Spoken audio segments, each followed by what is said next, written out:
All right. Welcome, everybody. Welcome to the AI Learning Lab. What is shaking?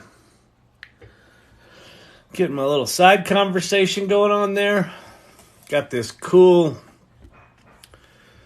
new tool that I can't talk about that made that image. It's not ideogram and it's not DALL-E 3 and it makes 4K images. Oh boy, and the hair's going south already? Really? Damn. What are you going to do? Ted looks at life like the live 3 times in a row. Did you really do that? Or is that just weirding out? Is TikTok weirding out? Oh, I think it's just noting that you're hitting the hearty heart button. How is everybody? Welcome, welcome, welcome. Happy Monday night. I had no idea what day it was. Do me a favor. Go ahead and share the live if you're willing. We'll get some folks in here. Ion China, how do you do? What's shaking? Eyeball. Ion China seems like something we should be able to have fun with. This image was cool. So I created this image in that new tool, and up here was a bunch of text in the sky. So I went into Photoshop Generative Fill and I made it all blue. And then I just selected that area right there and said cloud, and it did it perfect. And then I changed some text out so that it looked a little bit more right. Wait, here, let me show you. That stuff. And then I added the car. Which sort of looks like a 50s car. It sort of looks like science fiction, which is, I think that's kind of the thing with all these AI tools, is like everything sort of lives in this weird space between reality and science fiction. It's just like all these tools. So welcome, everyone. My name is Kyle Shannon. This is the AI Learning Lab. We'll talk about stuff and nonsense in here. I'll act silly. Or not. Sometimes, lately, I'm oscillating between I act like a complete idiot or I act like I got a soapbox and I'm just pontificating about the future of AI. So I find myself a little insufferable lately. But people seem to dig it. They keep asking me questions that tee me up to just go off on stuff. And so listen, you can ask anything. Like, what's AI? Or, you can ask me, like, technical questions, which I won't answer because I'm not qualified to answer them. Or you can ask me questions like, why are you even here? Who are you? So, yeah, that's that. What else? So I'll walk you through some how to get started. So if you're brand new to this AI stuff, I'll start out here. We'll do a little primer on here's some tools that I think are worth your time. And hey, Steve-O, what's happening? Nancy's here. What's shaking? Winston. Source Camp saying hello to everybody. I like that. Digital Gods, good day to you, sir. Tobias, out of the hot tub, into the AI Learning Lab. Ice Java and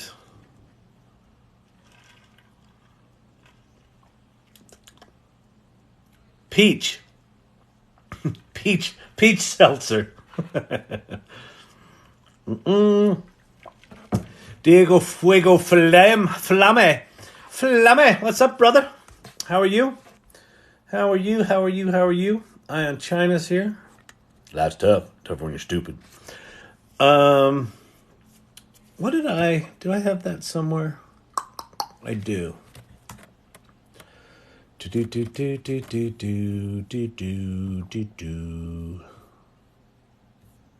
No, that's not it. I did one of those stupid headshots. Yeah.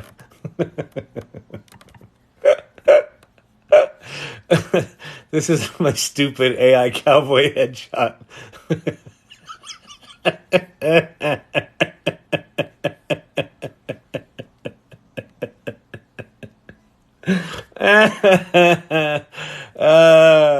Yeah. I think I might put that up on the internet. Oh, good lord. Good lordy. Let's go with Turtle on a Skateboard, AI Learning Lab. No skating. All right. So, hello, irregulars. What's happening, Nancy? So, if you have any questions about AI, pop them in the comments below. See if we can get some sharing going here. The numbers are slowly creeping up. I don't think we've smacked the algorithm yet. But you know what I'll do?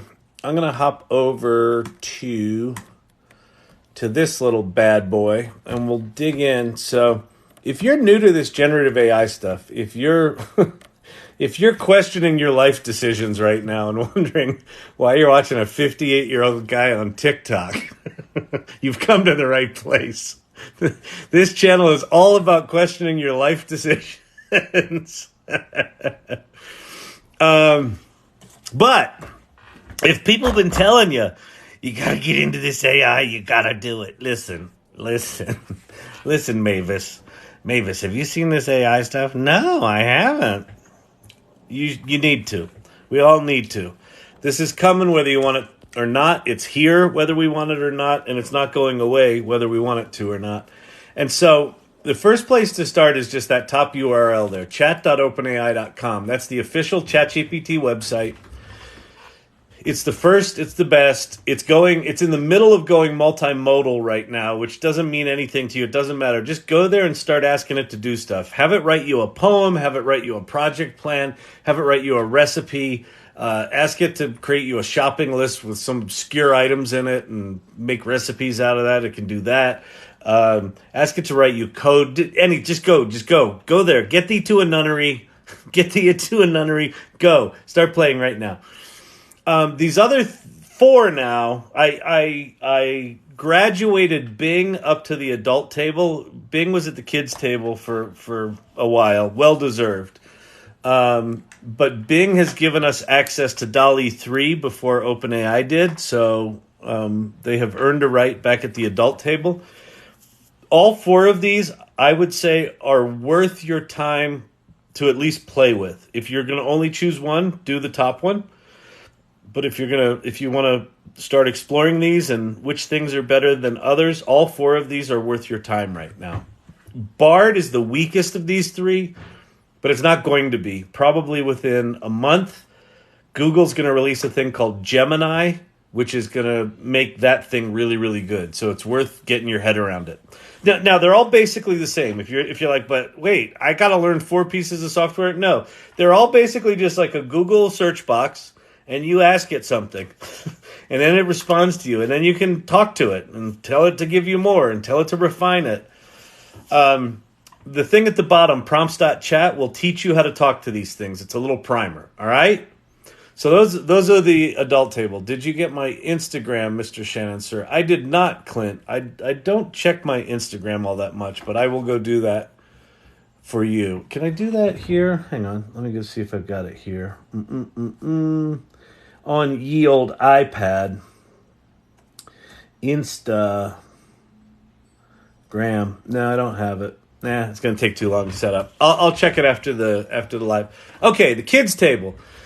So these three are also worth playing with. Pi, if you get their iOS app in particular, Pi.ai, but if you just go to the Apple App Store, search for PI Personal Assistant.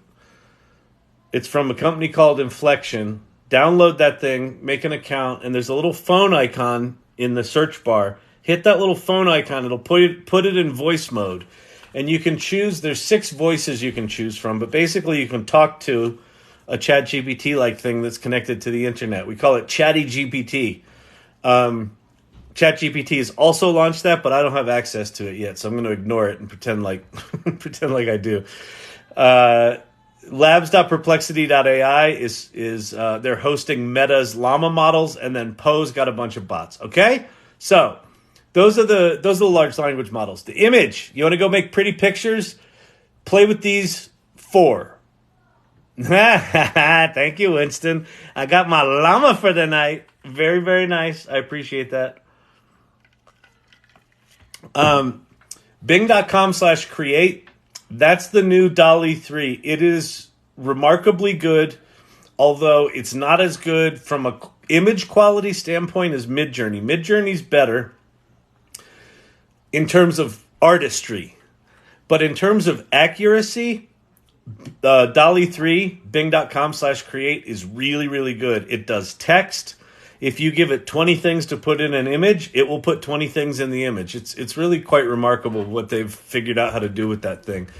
Ideogram used to be a big deal because it was the only thing that could do text, but now DALL-E 3 can, and I'm playing with something today I can't talk about that can make text as well, so people are figuring the text thing out. And then the Adobe products, firefly.adobe.com, Photoshop.adobe.com. They now Photoshop is on the web, and generative fill is really good. So those are the ones for images.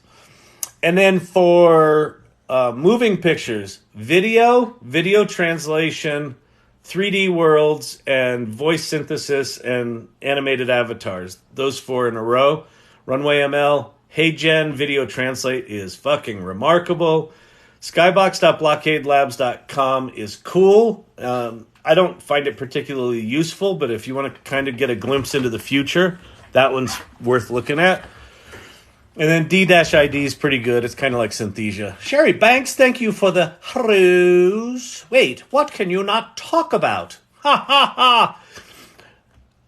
There's a lot I can't talk about. There's just nothing I won't talk about. Go back to the mansplaining as a service comment I make about ChatGPT. that's me in a TikTok channel. Bum, bum, bum, bum, bum. All right, let's see what else we got here. Some resources. So if I haven't given you enough apps, go to the top 2, Futurepedia.io, and there's an AI for that.com. Silver Fox got my GPT upgrade today. Make me cry. Let me see if I got mine. Maybe I got mine. I just don't know it yet. Although I was playing with it all day and I got nothing. I'll even log out here. Let me log out, log back in. I know it's not going to work. Logging out, logging back in. Oh, you know what I'm going to try? I know what I'm going to try. I'm going to try a private window. No, I got nothing. I got nothing, people. Nothing. All you people coming in here showing off your fancy new features on your chat GPT. And me sitting here with nothing. Just, I got nothing but a gold button. You can make money with ChatGPT. With the old version of ChatGPT, maybe.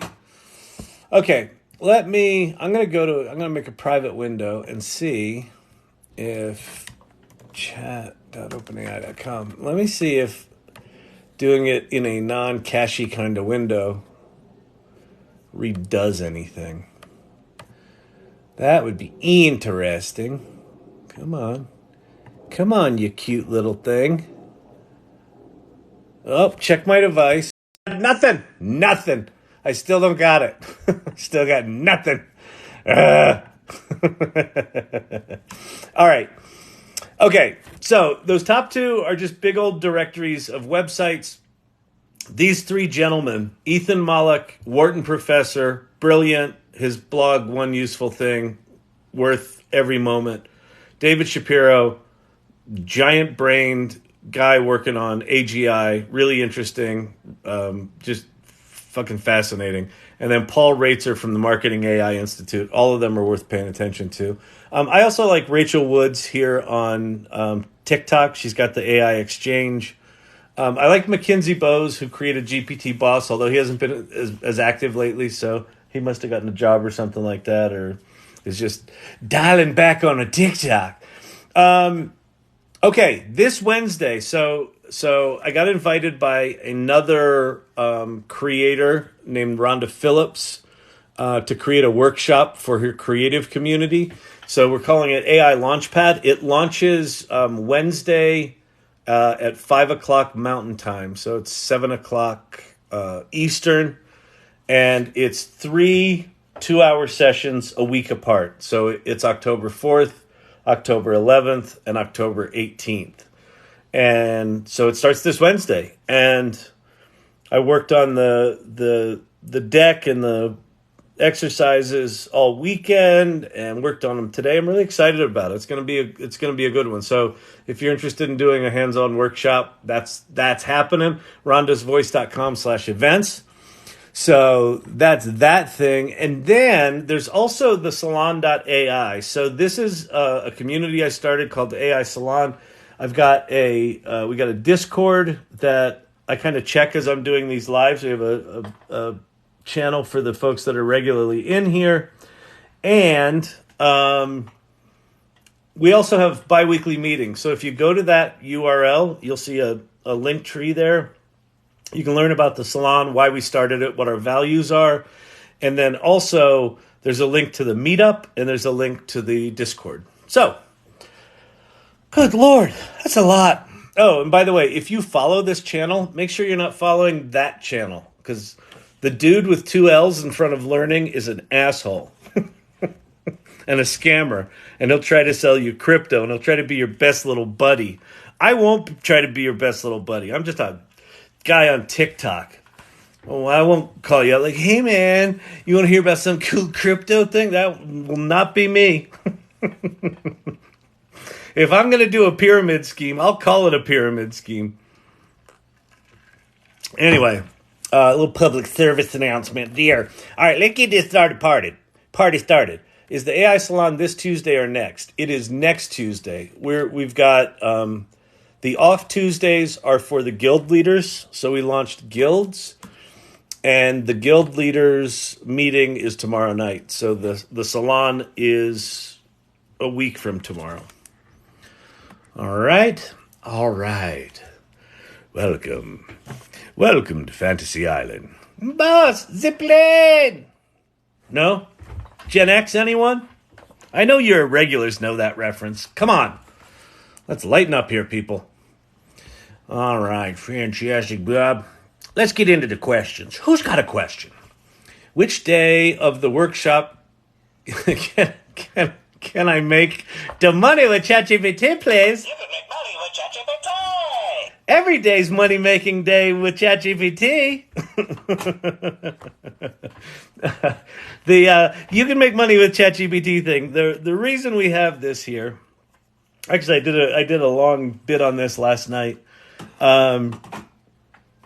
Is making money with ChatGPT that's not the way to approach this. That's not the way to approach this. So we can talk about that. If you want to talk about how to make money with ChatGPT, wow, Winston, you're making it rain here at the Bunny Ranch, here at the Turtle Ranch. Making it rain here at the Turtle Ranch. Please take a look at Wade.video. I really like it. Anna Palm. Wade.video? Wade.video. Okay. Is this some dude named Wade that made a video? Wade.video. I swear, if you give me some malware, I'm on a Mac, so you probably can't. Wade.video does not go to the place. You sure that's the right URL? Is it wade.video.com? No. There's Wade. Morgan Wade. Wade.video, free online editor. Did I type it wrong? Oh, maybe it needed www or something.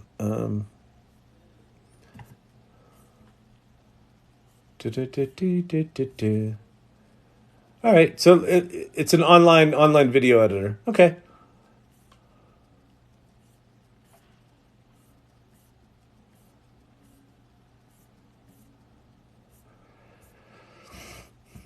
Yeah, I mean, my challenge with video editors is that not everyone wants to be a video editor. In fact, my company. So my background is I'm an entrepreneur. I'm the co-founder and CEO of a company called Storyvine, which is automated video editing. Which this has got elements that look like they're. Oh, this is Wave Video. This is not Wade Video. Oh, Wave Video. Okay, it was Wave Video. Okay, cool. Yeah, it looks like. I think we're really quickly going to come into a world where this kind of editing is going to be, there's going to be a layer sitting on top of it.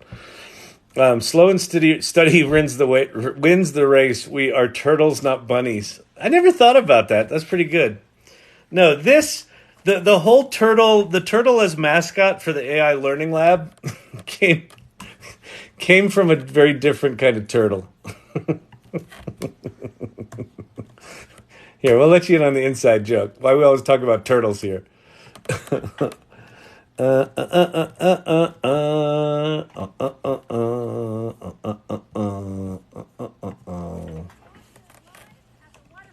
With my friend the zombie, Jonathan. You're looking good. Jonathan just got an awesome face paint job. What do you think?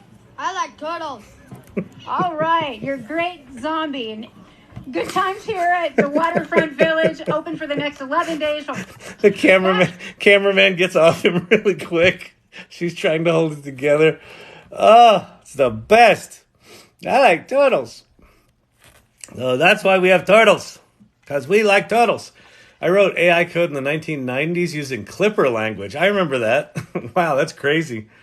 Yeah, this is, it's one of the things, and I would imagine that at this point, if you've been working in machine learning for that long, or even tangentially, there's a lot of people I know that have been in the AI and machine learning business for a long time.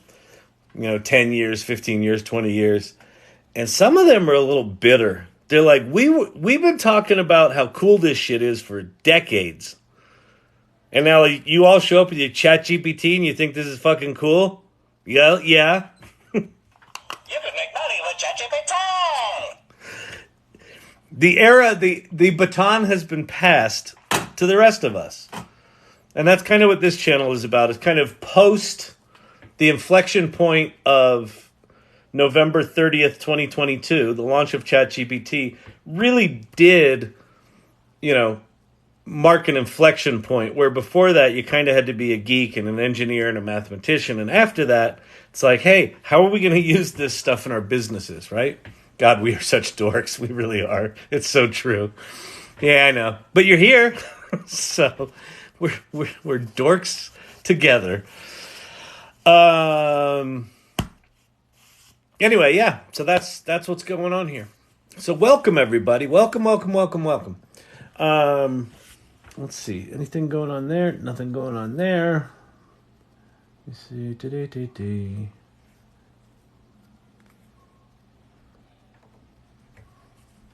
Yeah, interesting. Oh, cool. All right. Not dorks, just irregulars. We are irregulars. Did you see that thing? There's a book called The Irregulars about a bunch of musical theater people. And it's a really funny interview with someone that knows about the book and a lot of the stories in it. And they're like, this should be a movie. It's pretty good. Silver Fox, thank you. Thank you very much. All right, let's get to some questions. Who's asking questions? Who wants to know about something? Who wants to talk about something? We can talk about anything. I can show you shit. We can talk about shit. I don't care. Whatever you want to do. Whatever you want to do, people. We can do it. We can do it.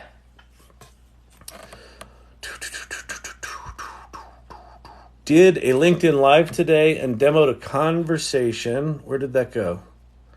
Oh, with Pi AI today. I did I was talking to someone who's got a telehealth thing for people managing diabetes. And I said, oh, you got to play with Pi. And so I made them download Pi. And they started talking to it. And I asked Pi about their company, because it's a 6-year-old company, so I figured it knew it. And it knew their company, and it gave their whole spiel. They were like, they had their Kevin McAllister moments. It's one of my favorite things in the world, is giving people their Kevin McAllister moments. I really want to learn it for my real estate wholesale business for lead gen. So So lead gen is going to require you to probably have connection to the internet, but you could also use advanced data analysis with ChatGPT. So let me quickly show you the data analysis stuff, but I'll show you something that you can do with it that I think is worth exploring. So I'm going to flip to advanced data analysis in ChatGPT. So this is ChatGPT if you haven't seen it before. The plus here basically means I'm shelling out $20 a month for this. It should give me access to the new features, but it hasn't because, as everyone here knows, Sam Altman's really jealous of me, and he won't give it to me because he's holding out because it's a jealousy thing. I don't mind. The fact that he's a bit small man, it's fine. It's fine. I really do respect him. I don't know Sam Altman, by the way, in case that wasn't patently obvious. But I am such a good actor. It might have fooled a few of you. That's also my version of comedy is things that aren't funny. So to get advanced data analysis, you pay your $20 a month, and then you actually have to enable this in your settings. There's a thing called beta features you have to turn on. But anyway, what this does is it puts this little plus button here, and that means you can upload a file. So I think the last time I did this, we grabbed one was consumer complaints. I think one was real estate data. Let me grab archive 11. But this is so what I've got here is a zip file that contains some CSV file. So what I'm going to do, open this zip file and examine the CSV inside and tell me what it is and what might be interesting about the data. So what advanced data analysis does is it creates a container, which is just a computer term for it's kind of running inside your browser, or it might be running in the cloud. It doesn't matter, but it's kind of running like a little instance of a computer where it can write and execute its own code. So I told it to unzip that file, and if you look at this little white box here, you can expand this.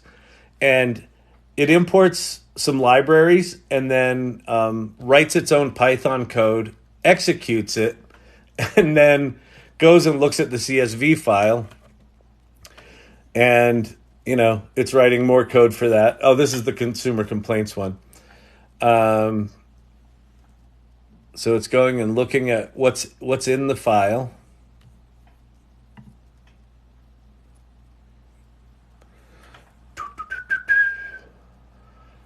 So this is consumer complaints. All right, let me see. I'm going to do a new chat here, and I'm going to grab archive 12 because I think that one might be real estate data. But the point I'm getting at here is if you've got data of either houses on the market or prospective customers, or you said you're wholesaling, like I don't quite know what data you've got, but if you get your hands on data, then you can do what I'm doing here. Open this up and tell me what's in the CSV files inside the zip. And then you can just start asking it to analyze the data. So particularly if you know real estate and you know that whatever the rental rate divided by the last sales thing by the interest rate gives you whatever, you can just tell it to go find you all the properties that, look positive, from a cash flow standpoint based on whatever criteria you tell it. And it will analyze the data for the most part and go do that. It will clean up data if the data is not clean. You can have it export its own. You can have it create and export new files. So you can have it clean up all the data, reorganize it, and export that as a new file, like a new Excel file or CSV file. Yeah, this is realtordata.zip. So now it's now it's looking at what's in there. So it says the status of the property, number of bedrooms, bath, acre lot. So we haven't even done anything yet. And this is remarkable, is it not? I mean, just within ChatGPT, go open that zip file and read what's in the CSV and tell me about it. Would you like more information on it or specific analysis? So yeah, I'm going to say, what did that person say? He was a wholesale real estate person. So I don't know what the hell that means. I have a friend who's in wholesale real estate, and he had asked me if I could figure out how to analyze which properties are the best ones to invest in, period. Is there data within here that can help you, analyze that data and make recommendations of properties my friend should buy? All right, let's see what it says. Certainly. Am I still here? It looked like TikTok just glitched bad. Can you still hear me? Hello? Tap the screen if you can still hear me. Am I here? Am I here?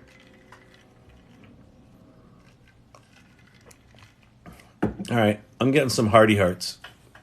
I guess I'm still here. Well, but what I was saying is, I know nothing about this kind of real estate investing, and so not only can it do the analysis of this file, but it can actually teach me how to ask it what to do. So certainly, okay, so price, location, size, condition. To make recommendations, we can perform the following: price analysis, size analysis, bedroom analysis. Based on these analyses, would you like me to proceed? I'm just going to say, sounds great. Okay, so now let's let it go off and do its thing. And so again, what this is doing is it sort of prompted itself, based on my goal to help my wholesale friend figure some shit out. And it's going to go to these three analyses. So it's kind of prompting itself here. For each analysis, we'll list the top properties that fit the criteria. Let's start with price analysis. Let's go open this up and look at what it's doing. So median prices. So it's sorting them by city and price. DF price. Wait, if, I can't quite see. What's it say? Merge the median prices. Filter the properties that are priced below the median. So get rid of them. So it's sort of figuring out its own logic for how to make this data. Why are there zeros for the prices here? And it looks like it's gone off the rails here. Because when it writes red code like that, I don't know what's going on there. And it's very, very slow tonight. So it's probably because Silver Fox got all the new features and she's off using her new toys and choking ChatGPT can't work. Anyway, there it's doing something. Properties with a price of 0 might be data errors. Let's proceed with size analysis. So I won't continue on this, but basically this is what you can do. Go into ChatGPT, pay your $20, go find your data, upload it into advanced data analysis, and just start asking questions like this. I'm telling you, within an hour or two, the other thing you can ask it to do is you can ask it to visualize the data. So it works for me about 50% of the time, but I also don't know what I'm doing. I'm just kind of randomly telling it to make pretty charts and graphs, and then sometimes it just, they're bad data. Post-subscription has ChatGPT and Cloud 100K for 1667th USD monthly. Same as purchasing separately. It's a good question, Nicholas. I personally...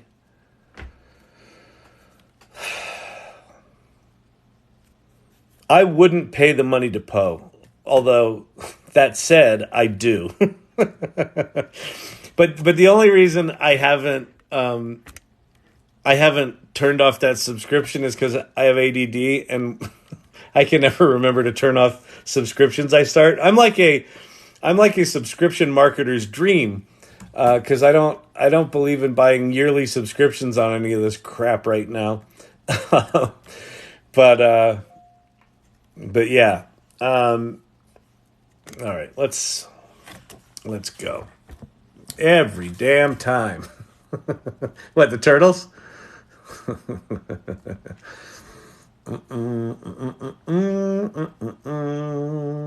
We like turtles. We like turtles. How do you use DALL-E 3 from ChatGPT? I don't know, because Sam Altman won't give me my features. Did you know that as they're rolling out these new features in ChatGPT, it's Sam Altman who's personally rolling them out person by person? And what I heard on Twitter was he got to my name, he skipped over it, and he's going all the way to the bottom of his list, and then he's going to come back to the top and get anyone he missed. That's the list I'm on, the missed list. You'd think having technology like ChatGPT, they could get it to do just sign people up. But no, Sam's doing it one person at a time because he cares. But not about me. All right, someone remind me where I go to get plugins for ChatGPT. I'll remind you. Okay, so to get plugins, ChatGPT Plus, you got to go there. Then you go to your settings. So go to settings in beta. And then under beta features, you'll see plugins, advanced data analysis. And if you're like Silver Fox, you'll also probably see browse with Bing. They brought that back. They also have this thing where it's multimodal and could read images and you can upload images. I don't have any of that shit, but I do have plugins. So you have to turn them on. So this is the secret. Why they buried this, I do not know. I don't like it. I don't like it. I got some ice cream and you can have none. Your mom's on welfare. Okay. And then you go to plugins, and then how you use plugins is the first thing you have to do is go get them. So at the bottom I have a list because I've installed some. There's this thing called the plugin store. So you go there, and like here's popular ones, and you can scroll through those, or you can look at all of them. And there are now 246 pages of 4 each, so however many that is, like 900 or so. And then how you use them is you have this little pull-down menu, and anything that you've installed has a little checkbox beside it. In any given chat session, you can activate up to 3 of them. So let me see. There's some in here that are kind of fun. I'll do a fun one here. So I'm going to turn on Instacart, and then I'm going to come down here, and I'm going to go.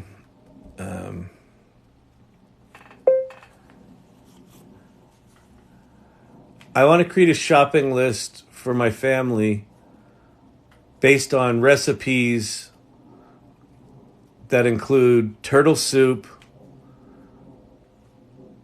and pot roast. You can make up the rest. We'll see what it does. I'm not very inspired tonight, except I did want turtle soup. 1 pound of turtle meat. When I was a kid, I used to fish for snapping turtles, and we'd sell them to restaurants. Those are some evil beasts. Pot roast, all right. So there's 2. Would you like to create a shopping list for these? I'll just say yes. So it wrote us the recipes, and now it's going to fire off the Instacart plugin, and it's going to generate me a shopping list. And I can have that stuff delivered to my house, within whatever, a couple hours or the hour, however fast Instacart is. So that's how you use plugins. They're pretty simple. The challenge with plugins is there's almost 1,000 of them, and most of them are horrible, useless wastes of time. Some of them are actually kind of cool. Advanced data analysis, on the other hand, is worth it. Oh, someone was asking about, is it worth it to pay for Poe versus ChatGPT? The advantage of Poe is you get access to Claude and ChatGPT 4. The disadvantage is because you're not paying the $20 to ChatGPT is rolling out these new features that Poe will probably get later. You'll get access to them first with ChatGPT. ChatGPT is going to get DALL-E. I don't know how quickly Poe's going to incorporate that, if ever. So my philosophy right now is I want to be as close to the market leaders as possible. I don't want any layers in between it. That's why things like Jasper or Copy AI that are written on top of GPT-3 and 4, they're useful tools. But for me right now, things are changing so fast that I want to be sort of at the closest layer I can to the people creating the frontier models. So that's what I'm doing. So Instacart made us a shopping list. I click on the link, and this is pretty slick. There's all the stuff that's in our shopping list, although I would imagine that turtle meat is not in here. Oh, no, it is. Oh, that's funny. 1 pound of turtle meat, Members Mark, skinless, boneless, wild-caught mahi-mahi. I guess it's subbed mahi-mahi for turtle meat. That's hilarious. But anyway, so the plugins can be kind of slick, like this thing where you can, order something from Instacart. It's pretty slick. All right. There you go. Hope they help. I hope they help. Down the bayou, we're going to get out and get some snappers. We're going to get some snappers. We're going to get some catfish. We're going to get some crawdads. I like taters. What does nat.dev have GPT-4? I don't know what nat.dev is, but I'll go look at it because I'm dying to have malware installed on my computer. Nat.dev. I'm not saying nat.dev has it. I'm just saying that trolls in here are going to go to this thing. I'm going to inject something into my machine. Don't you do it. Continue to open Playground. No, I'm not going there. I'm not signing in. I don't know what that is. Although it looks like I've signed into it before. I don't know. It's a development environment, I'm guessing. It may have access to GPT-4. What is the best grammar check AI? Anna Palm. I don't know. Like almost all of them are probably calling ChatGPT. So I think it would be in your interest to just copy and paste documents into ChatGPT and have it check the grammar for you. Like learn to write your own prompts to check the grammar. You can also wait for November 1st. Copilot's going to be launched for Microsoft Word. So if you've got a Microsoft Office 365 license, you're going to have ChatGPT inside Microsoft Word. So you'll be able to do that natively there. I think you can buy Duet right now from Google, which is the same thing for them. Do you have to pay for the plugins? You do. You just pay for, with ChatGPT, there's basically two levels. There's enterprise and all that sort of shit, but just for consumers and individuals, there's two levels. There's free and $20 a month, the ChatGPT Plus. That gets you GPT-4, plugins, code interpreter, or advanced data analysis. It gets you Browse with Bing, which they've brought back, so connected to the internet. You're going to get the multimodal thing where you can upload images to it. You're going to get DALL-E 3. So you're getting, 5 or 6 major things from OpenAI, and they've got a lot coming. Isn't nat.dev the Google coding prompt? It might be. I don't know. It's possible. I am not a coder, so I have not been there to see that. Kyle, this is totally not malware.ai. Is that any good? Exactly. Hey, could you go to code.inject.virus? Thanks.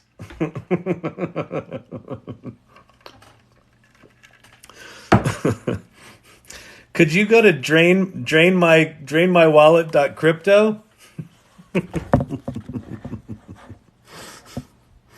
Attach your hardware wallet now. Okay. The matrix is glitching because I'm on Discord. Yeah, it's because Silver Fox. Wait, you're on OpenAI's Discord? I'm on OpenAI's Discord. Is that because did you chat up Sam Altman? Tell me you didn't chat up Sam Altman. That's not fair. I don't know where the OpenAI Discord is. I have too many Discords from my NFT days. What's that? Is that OpenAI? No. Oh my God! All these communities. Anyone else burn a year and a half of their life digging into blockchain and NFTs? I'm so much happier in this. He's right here beside me. Want to talk to him? Yeah. Tell Sam. A lot of thanks I get for getting him the $50 million from Elon to start his stupid little ChatGPT company. He's welcome. Can I have my features now?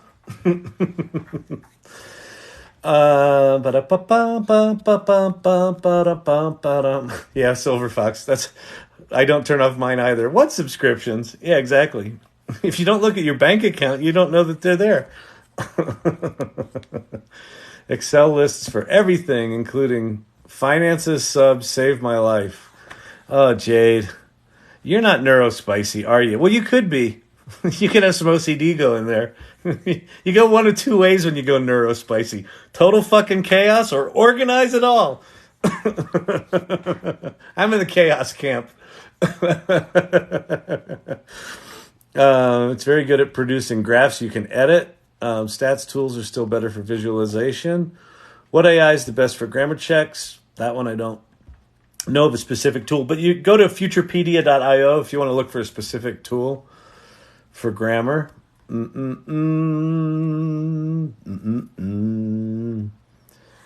does my fridge turn on? Wait, why does my fridge turn on every time I walk into the kitchen after dark? Because they're watching? I think that's the obvious answer. You think you're alone? Ah! So Kyle, this is Sam in the room with you this Sam in the room with you right now. No, Sam's not with me. Sam's jealous of me. The Sam I'm referring to is Sam Altman, who won't give me my new features for ChatGPT. Silver Fox is apparently hanging out with Sam right now, so she got her features. I got nothing. You know what I am? I'm bitter. Bitter? You betcha. The minute I get my new toys, I'll be like, yeah, whatever. It's cool. It's whatever. They're all right. They're kind of stupid. I wouldn't really use them every day anyway, so I didn't really need them. It's all right, Sam. I don't want them. I don't need your dumb tools. I don't need you. All right. Imagine a time when you can upload all your AI chat into your head.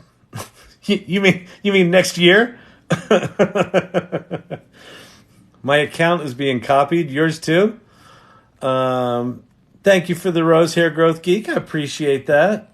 The Vision plugin will look at a picture of the turtle soup, give you a recipe and approximate calories. Yep, I know. Yummy, snappy turtles.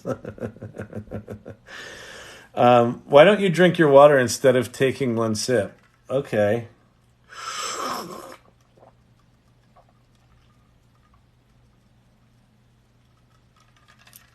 Because I hate ASMR. And I just poured a bunch of water down my shirt. I don't know. Because I'm talking. I'm trying not to be rude. It's rude to talk to people when you're drinking all that water. Dolly won't let me make an image of an offering of a human sacrifice in front of Sam Altman. I would think not.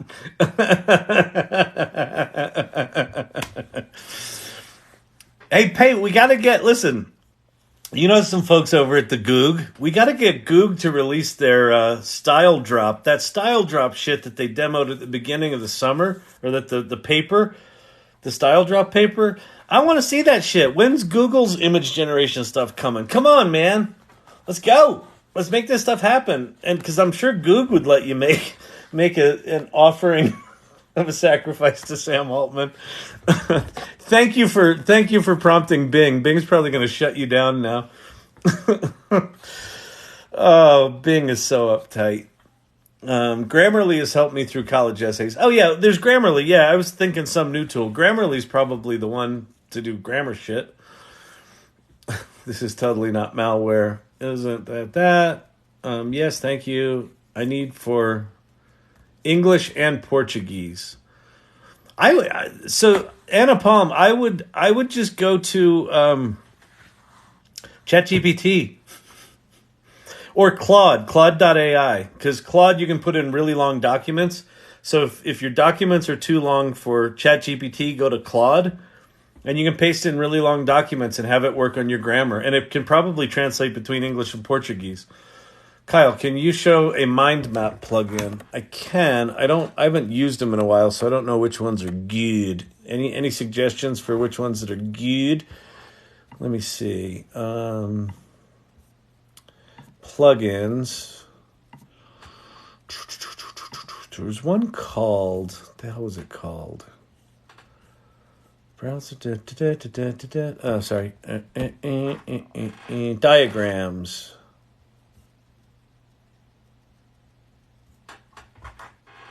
Build charts, graphs, and more. Schemes, diagram, architecture, visualizations, flowcharts, mind maps. All right, let's try this. I have very low confidence this is not going to... I have very high confidence this is going to suck. But let's try it. Let's see.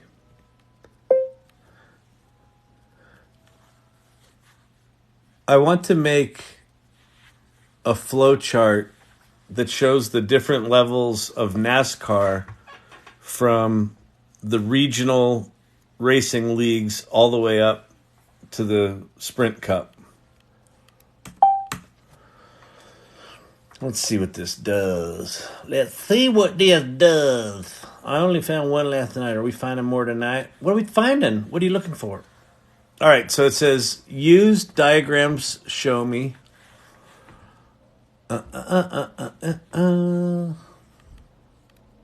Here's a flow chart. Boom. Well, I wanted it. They don't have trucks in here. What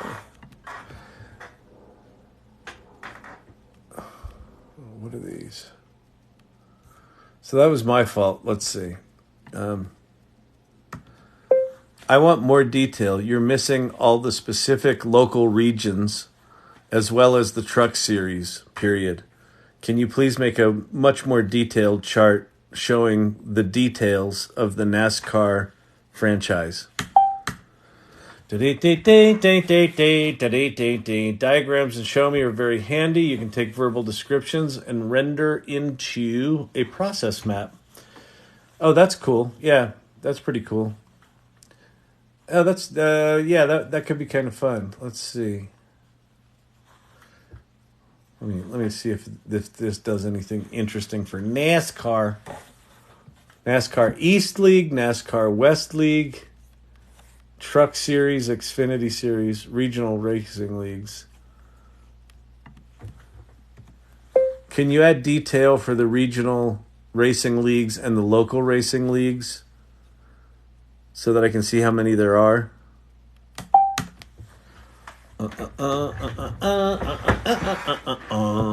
So anyway, this is one of those.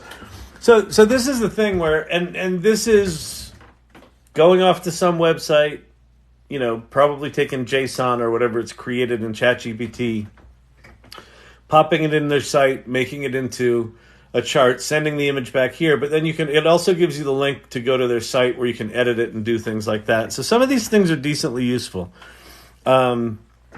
The thing about plugins, there's so many of them that just discovering them is a bit of a chore. A chore.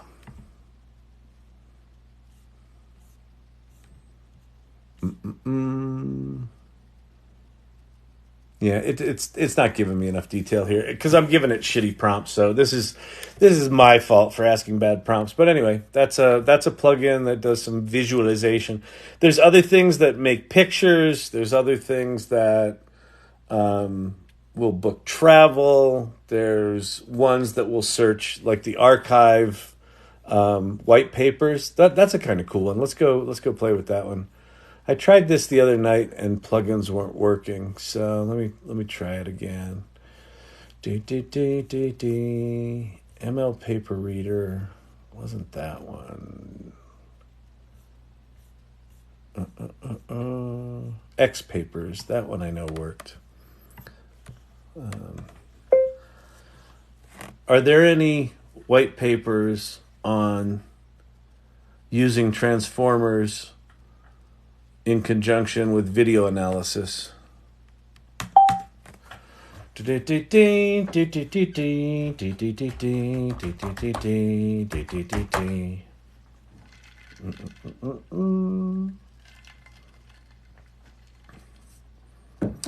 X Papers is unreachable. You suck. This is the problem with plugins. It's like they're good and then they're just gone. Or they're good and then they're not good. Or then they don't work and then they do work and then they don't work. Can you find me any recent papers using transformers and video analysis?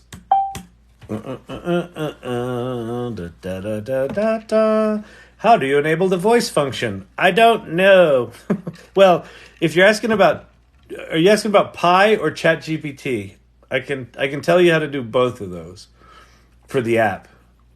Certainly, here are some papers. Provable Deep Video Denoiser, 2024. Now, you want to see, we can see if ChatGPT hallucinated here. Because it's a plugin, probably not. Link to the paper. There's the paper. Nice. All right, that worked. Combining deep learning with knowledge graph for design knowledge acquisition and conceptual product design. Neural semantic video analysis. You know, I was talking to a friend tonight about neural semantic video analysis, because who doesn't? It's like, you know, it's funny. We started out, we were talking about, you know, Taylor's game last night in New York at the Jets, of course, right? And so we were talking about Taylor, and then whatever her boyfriend's name is, the Travis guy that, you know, she's putting him on the map. And then we got into neural semantic video analysis. It was just like the two things just, it was like one went right into the other. And it's like, I just, you know, it just felt like an evening of culture, you know. So anyway, it was really fantastic. All right. What the hell is he talking about? He doesn't seem to make any sense. I think he might be drunk. You think? I think he is. I think he drinks a lot. You know what it is? I think he drinks before he gets on here. All right. Some plugins seem sus. Does anyone know plugins to stay away from? Cam Catkin, that's a really good question. Some of the plugins are sus. Some of the plugins are just ads for websites. I went to one that was like, we will rewrite your website copy or something like that. And so I put in my website, and then it rewrote my copy, and then it said, and by the way, if you want to work with an agency who can also rewrite it just this good, click here. I'm like, oh, this is a fucking ad. It was bad. So there's a lot of that crap going on. But what are you going to do? What are you going to do? Have you ever seen a buffalo hiding in a tree? That seems like something I shouldn't answer. Can ChatGPT make me rich? You can make money with ChatGPT. I don't know if you're asking that seriously, if you're asking that as a joke. I'm not the person to ask for that. ChatGPT can't make you rich. You with an idea that solves someone's problem good enough that they give you lots of money using ChatGPT will make you rich. And that's the answer people don't want to hear. But that's the actual answer. ChatGPT, Winston, thank you. Thank you for making it rain. ChatGPT is just a tool. An equally relevant question to ask is, will Photoshop make you rich? Will Microsoft Word make you rich? If you write something good enough that it sells 1 million copies, sure.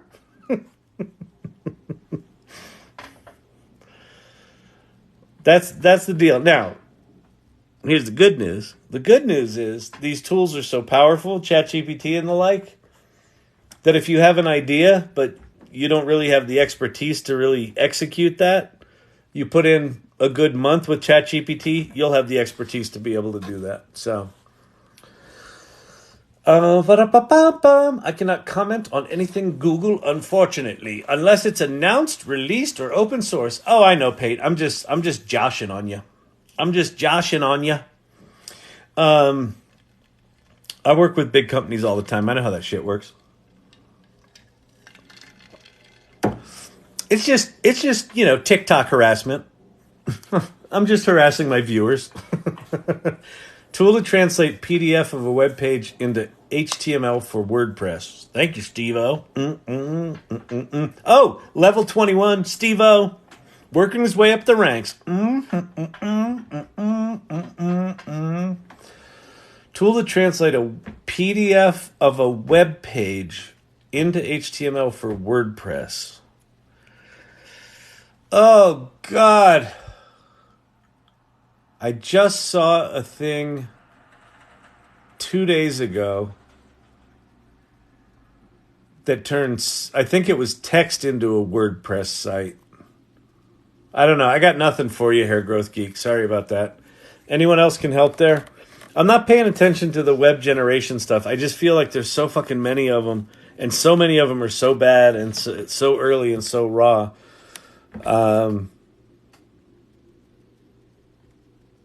Yeah, there probably are, but I'm not I got nothing for you.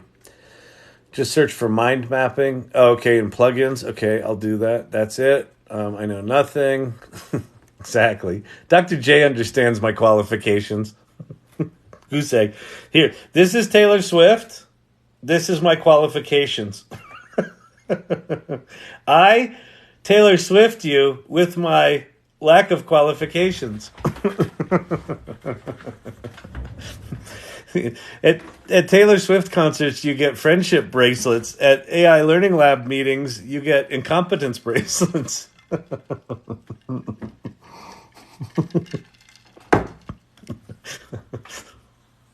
Imposter syndrome is real. I'm an imposter. No, I'm an imposter. None of us know anything. They all seem like they know what they're talking about. That's the ruse. It's hilarious. Why don't I see prompts in ChatGPT? Why don't I see the prompts in ChatGPT? Rowan Bedeau. I don't know what you mean. Why don't you see at ChatGPT? Are you on mobile?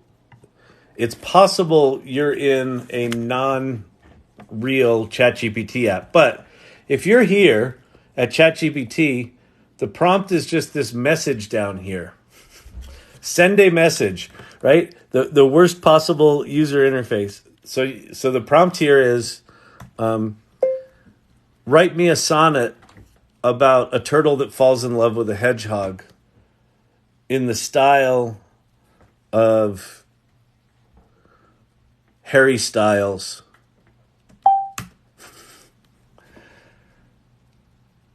So I don't know what you mean by you can't see the prompts. Do we want to see? Is this any good? In leafy glades where twilight shadows play, a turtle slow, in solitude he'd roam, his heart encased in armor day by day, till fate intervened, he found a home.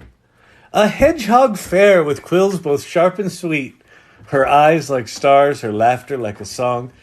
In her embrace his world found fullness complete, for love, it seemed, had lingered far too long. And it goes on. I could read it all night. I won't. The ones on top. The ones on top. Do you mean these things? This extra shit? Okay. If you're not seeing this extra shit in GPT-4, here's your problem. Or do you mean these ones to the left? I'm not quite sure which one you're missing. But if you're not seeing the things in GPT-4, you have to go into your settings and then go to beta features and turn them on.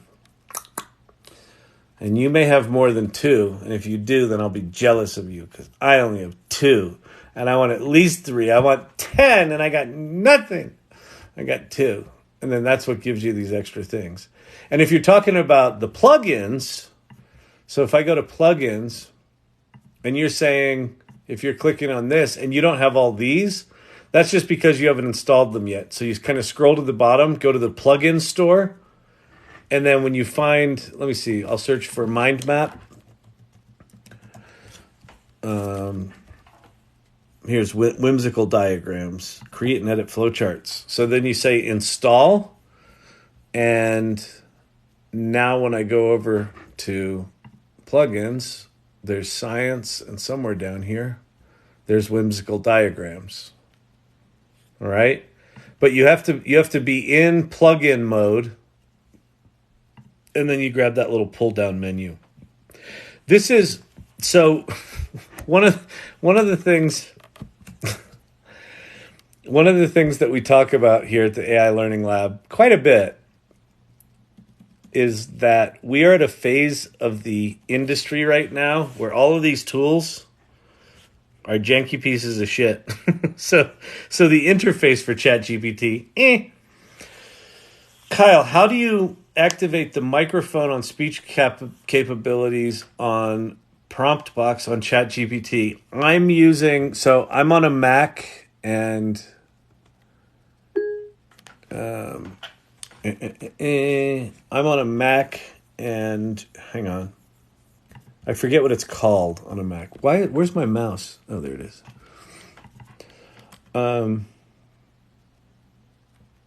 So basically I just put my cursor, so it's a blinky cursor, and then I hit F5. So on my Mac, F5 is the microphone icon. And I think you have to enable it in accessibility. I forget what it's called. It's not dictation.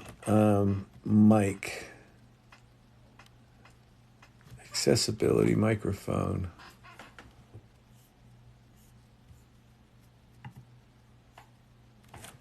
Voice control? No.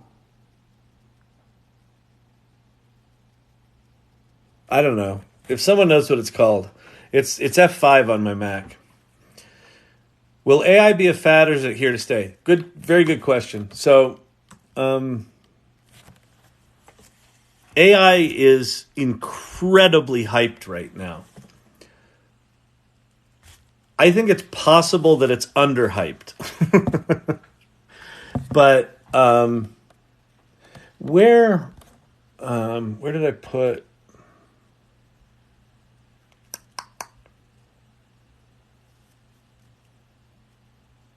Where did I have that? What? I just did a presentation the other day where I had a chart.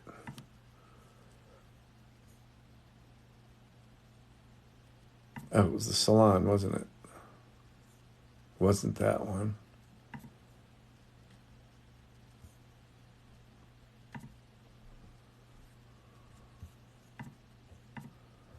No, wasn't that.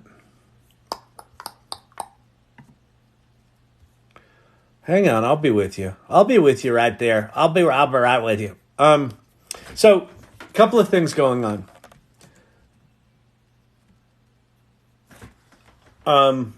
Microsoft. So, okay. Little history about how we got here. even though it seems like AI just showed up overnight, and it's like, why is everybody talking about AI right now? AI's been around for decades. In 2017, Google invents this thing called the transformer. The transformer, what it effectively did was let these machine learning scientists train machine learning models on really large data sets, which all sounds really boring, and some people use the AI Learning Lab to put them to sleep at night, and now you know why. One of the data sets that some people realized that you could train it on is all of the internet. What if we trained these large language models on as much of the public internet as we could get our hands on? And OpenAI, the company behind ChatGPT, was one of those. And OpenAI invented ChatGPT, or not ChatGPT, they invented GPT-1, GPT-2, which was the first one that started showing signs of interest and intelligence. So 2017, they invent this thing. 2019, there's GPT-2. 2020 is GPT-3. GPT-3 is the one that actually made some news. And then in the fall of 2022, Microsoft and OpenAI are working together, and Microsoft is about to make an announcement that they've invested $1 billion in ChatGPT, or into OpenAI.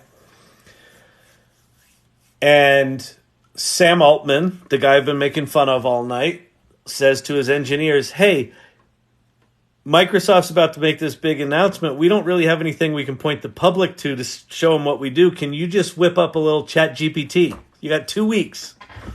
So they whipped up ChatGPT in 2 weeks. Now, inside the documentation of GPT-3 were the instructions for how to build ChatGPT. And it had been out for like 2 years. Nobody built it. Nobody built it. So Sam Altman said, go build that thing we told everyone they should build. He built it. They launched it. It got to 1 million users within 5 days. It got to 100 million users within 6 weeks. It was the fastest adoption of software in history.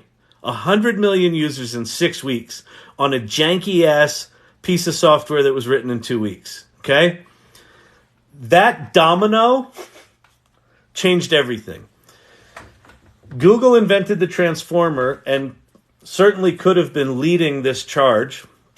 And I think kind of mothballed it because they probably recognized that if they create a technology that just answers people's questions, that's going to be bad for search. Their entire business is based on getting people to do this a lot. Click, click, click, click. Let me click to a website. Let me click to a website. Let me click to advertising. Let me click to a website. Let me click to this. So if you just say, what's the answer to this? And it goes, here's your answer. And that's not good. So they had kind of backed out of the game. Microsoft makes this announcement of $1 billion investment. You know, this thing gets to 100 million people in 6 weeks. Microsoft then, sometime in that kind of first month, goes from $1 billion investment to a $10 billion investment. So Microsoft basically guarantees that ChatGPT is not going away, that OpenAI is here to stay. And they basically committed to rolling ChatGPT across their entire product line. Microsoft has revenue other than advertising revenue, right? They've got software sales and operating system sales and cloud services. They have a bunch of services that they can monetize, so they can give away this really expensive thing called ChatGPT because they're going to make money on their software. So because of that popularity, everyone panicked. Google panicked. Facebook, Meta panicked. Apple hasn't panicked, but they upped their research budget in 2023 to $22.4 billion. Most of that's in generative AI. You've got companies like Inflection raised $1.3 billion. Anthropic, Amazon a week ago invested up to $4 billion in Anthropic. That's Claude.ai. So you've got all of the major players. Then you've got Elon Musk freaked out and said everybody should stop doing AI research while he was ordering 10,000 GPUs, and he started X.ai. So he's building a thing. So you've got all of the major players right now investing not millions, not hundreds of millions, billions of dollars in all of these competing tracks, and it's all accelerating and coming at us really fast. And what that did is it made the entire developer community turn away from blockchain and NFTs to AI. So you got the entire developer community, the entire investment community, all of big tech, all of them pushing in the same direction with AI. So it's not going anywhere. Then you've got, a month ago, Google launched Duet, which is their Bard. Thank you very much. Let's talk. Their ChatGPT like thing is in their Office products. So in Google Docs, Google Sheets, all that, you can turn on this thing called Duet. It's crappy right now. It's not worth doing, but it's going to get good. November 1st, Office 365 gets Copilot, which is basically ChatGPT integrated into the Office suite in Microsoft Word, in PowerPoint, in Excel, in all that crap, in your email, in Google Teams, in the operating system, Windows 11, in GitHub Copilot, in Azure Cloud Services, throughout Microsoft. It's in all of the products. So yes, it's here to stay. All right, Jade, I didn't see the drop down for plugins. Wait, I don't see the drop down for plugins. Okay, let me show you one more time, because this is some janky ass interface. Okay. Can I make this bigger? Yes. Okay. So you got GPT 3.5 and GPT 4. You go to GPT 4, and then you got to make sure plugins has a check mark beside it. If you're in default, you won't see the drop down. If you don't see plugins or advanced data analysis, it means you don't have those options turned on in your settings. So you go to your settings, you go to beta features, and then there's plugins, and you turn them on. And then when you do that, when you go to GPT-4, you've got 3 options here. Turn on plugins, and then you should see that little teeny tiny caret. Here, let me unenable these things.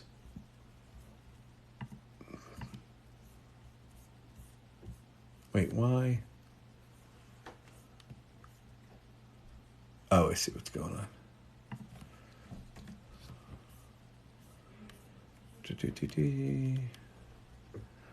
Oh my God, their interface is so bad. Okay. So it says no plugins enabled, and there's that little caret. That's the thing that you drop down, and that's how you put them on. You'll see a little window like that. All right? That should give it to you. That should square you up. That should square you up. Yeah. You're gonna need to get in there with an Allen wrench. You know, it might be metric. You don't want to use American. You don't want to use American. If it needs metric, you'll strip it. You don't want to do that. All right. All right. All right. Fantastic, Bob. John, what is one? I want got. Sam Korn, hello. Can't stay long tonight. I'm so tired. I know, me too. I'm a little crispy tonight. What time is it? 9:30. I'll do like another half hour. I want ChatGPT 1. I think you can probably still go play with it if you go to the playground, OpenAI's playground. Tom Hanks is still the top AI news story today. What did he do? Let's go find out. Tom Hanks AI. Tom Hanks warns of AI version of him used to promote dental plan. I have nothing to do with it. Ah, yes. That. So here, 2024 is going to be a shit show in terms of people being impersonated, misinformation. It's going to be crazy. It's going to be crazy. I've said this a fair amount in here. I think there's going to be a need for some sort of people verifier, which sounds terrifying. Sounds a lot like China's, social, whatever that thing is, your social score. Is that what it is? They track your social score. But we're going to need to find a way to verify that people are people and that content is content, because sleazy marketers like this crowd, You can make money with ChatGPT. they're going to be spoofing people all the time, because it's going to be so easy to just spoof a celebrity, make that celebrity say, hey, buy my shit. People will go buy the shit. The celebrity will find out about it. They'll cease and desist them. They'll back down. They'll shut the shit down, or they'll just run it for 5 days and then they'll shut it down and then they'll spoof another celebrity. So it's going to be like fucking whack-a-mole. And at some point, someone's going to have had it and say, we got to figure out a way to deal with this. And we'll see things like Sam Altman's WorldCoin. Have you used Monica? I heard it combines Midjourney, ChatGPT, and something else. I haven't, Elisa, but that's really interesting. Let's go look. Monica AI. Something else I forgot. Yeah, I know. I know how that goes. It's like, I heard about this thing and it's got some shit in it. Monica AI. Let's see. Monica, your ChatGPT AI assistant. Oh, it's a Chrome extension. I tend not to play with Chrome extensions, because my fucking I've got Edge as my default browser, and because I'm a tab hoarder, I don't know how many do I have open right now. It doesn't say. A lot.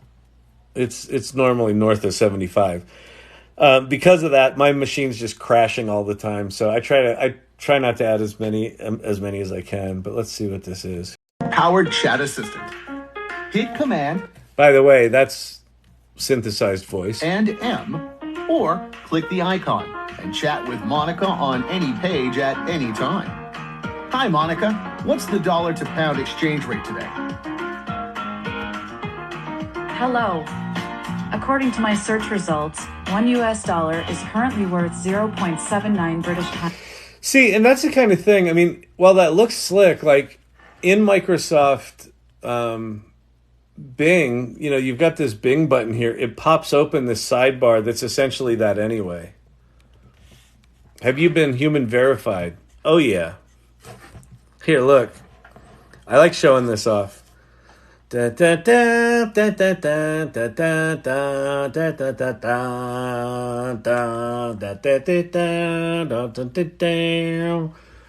It's gonna be so cool. You're gonna love it. You're gonna love it. Where is it? There it is. That is my World ID. And I can flip it over. It's got my ID number on the back, and verified at orb. So the orb is a thing that kind of looks like this, like an orb, but it's chrome and it's flat on one side with a bunch of cameras on it. And you just stick it in you just look into it, and you got to open your eyes wide. And then I think someone told me it's actually scanning your retina, and then it compares the hash of whatever it saw in your retina with all the other humans in the system. And if you're unique, it basically said comparing or determining your uniqueness. And then once it said you're unique, then it gave me this. And so you can flip this thing over. And so, yeah. So I am officially a human. ChatGPT, 180 million users. Midjourney, 15 million users. When DALL-E 3 launches, the internet might just break. Oh, that's amazing. I hadn't even thought about that, RetroPunk. Wow, so more than 10 times. Yeah. 180 million users. I wonder if that's why they're slow rolling it. If they haven't, why they haven't rolled it out? Because have you noticed that Bing, Bing's Dolly 3 stuff keeps going up and down? Like sometimes it'll take half an hour to make an image. Sometimes it just crashes. Sometimes it's like it's not turned on now. Other times it's fast. I have a feeling they're trying to figure some shit out right now with scalability. Because I would think that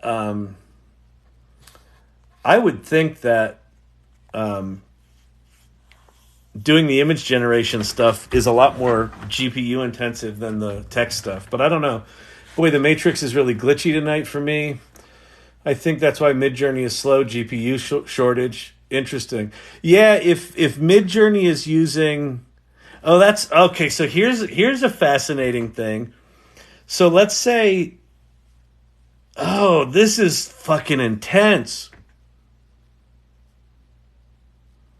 So let's say right now you got Pi, and let's say Pi uses AWS servers. And then you've got Midjourney, and they're using Microsoft Azure. I don't know who's using what. But you've now also got AWS and Microsoft prioritizing their own models. And so do the owners of the GPU farms start hoarding GPU cycles from their customers? That's fucking fascinating. That could, oh wow. Neo and gang must be messing with the system. Yeah, it's been weird tonight. Discord was weird, and then TikTok here, the screen went black, and then it came back, and then it said your network dropped. I used Monica once. Yeah, like the plugin tools are okay. Not the plugin tools, the extensions, Chrome extensions are cool, but they're all basically just prompts sitting on top of ChatGPT for the most part.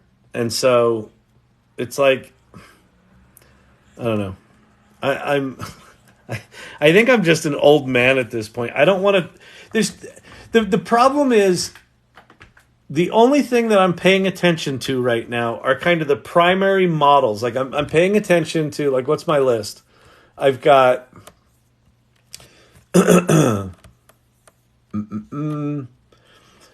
I have these four large language models: ChatGPT, Bard, Claude, and Bing. I've got Pi, Meta, and Poe.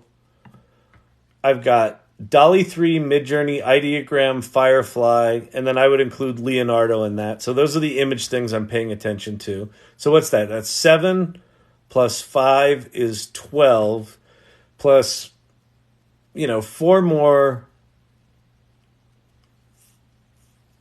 So I'm paying attention to less than 20 things. And I'm just ignoring everything else. And just keeping up with the things that I think are the most important is impossible. It really is a kind of thing. Someone came into the Salon Discord the other night and they were like, "Wait, I was gone for 12 hours. What happened?" It's like, and that's what it's like. Microsoft DALL-E feels like a high-tech DMV. Lunatick, you gotta start dropping more jokes. These are good. I like it. That was a good one. What was the joke? It was before you started hanging out in here, Lunatick. I did one night. I don't think you were in here, but someone asked me if ChatGPT could write a joke, and so I wrote a prompt. I wrote a premise of a joke. And then we went through my top 7 of these things, and we had each of them. I used the same prompt, write a joke based on this premise. Spoiler alert, GPT-4 won. It was really good. But Bing, which sits on top of GPT-4, but Bing Chat's really bad. It wrote the shittiest joke. It was so bad. And it was, my joke that night was, Bing's joke writing capabilities are as if it was a joke written by Microsoft, because it's exactly what it was. It was bad. It at least had a joke structure, but man, was it bad. DALL-E 3 was backed up today. It took 10 minutes for one image. Kept apologizing. Yeah, I know. I have a feeling OpenAI is going to slow some shit down. I forget, I think it was Retropunk that just kind of floated this idea that if Midjourney's slow because they're getting throttled by whoever their host is, let's say it's AWS, and Amazon, so Amazon just invested $1.5 billion into Anthropic, into Claude. My guess is most of that is GPU time, and they reserve the right to invest up to $4 billion. So they're going to prioritize that over their paying customers, I bet. I bet they are. This is fascinating. GPUs are going to be like oil. It's because the AI winter is coming. No, that's just winter, Clint. Winter's coming. Summer's over. Did you know it's fall, dude? You got to get out of the house more.